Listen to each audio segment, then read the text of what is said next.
আজকে বাড়ি যাসনি সুরাজ, কালকে সকালে চলে যাস। আজকে যেতে বলেছে, আর বাড়িতে কেউ নাই। আমাকে আজকে যেতেই হবে। কিন্তু আজ রাতে ট্রেন। চিন্তা নাই দাদু, 8টার মধ্যে আমি প্ল্যাটফর্মে চলে যাব। 8টার লোকালটা ঠিক ধরে ফেলতে পারবো। তাহলে তাড়াতাড়ি বেরিয়ে পড়, কোনো মতেই দেরি করিস না। বেরিয়ে পড়, 8টার পর আর কোনো লোকাল ট্রেন নাই কিন্তু। এক প্রকার জোর করে যেন দাদু আমাকে গেটের বাইরে বার করে দিল। আমি অবাক হলাম।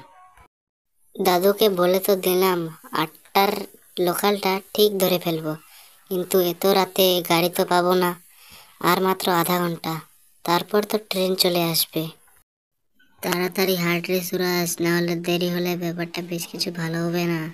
আর দাদু বলছিল এই রাস্তাটার পর কাঁচা রাস্তা আসে, ওই রাস্তাটা পিছনে না তাকিয়ে যেতে। এই তো দাদু মনে হয় এই রাস্তাটারই কথা বলছিল। হঠাৎ আমি লক্ষ্য করলাম আমার সামনে দিয়ে একটা লোক আসছে। এই ছেলে, এত রাতে তুমি এখানে কি করছো? তুমি জানো না এখানে রাতে আসা বারণ? আসলে দাদা, আমি স্টেশন যাচ্ছি এই রাস্তা দিয়ে। আচ্ছা ঠিক আছে, তাড়াতাড়ি এই রাস্তা থেকে বেরিয়ে পড়ো, পিছনে করবে না। সেই লোকটিও আমাকে পিছনে ঘুরে তাকাতে বারণ করলো। আমি ঠিক ব্যাপারটা বুঝতে পারলাম না। না, যত তাড়াতাড়ি সম্ভব আমাকে এখান থেকে যেতেই হবে।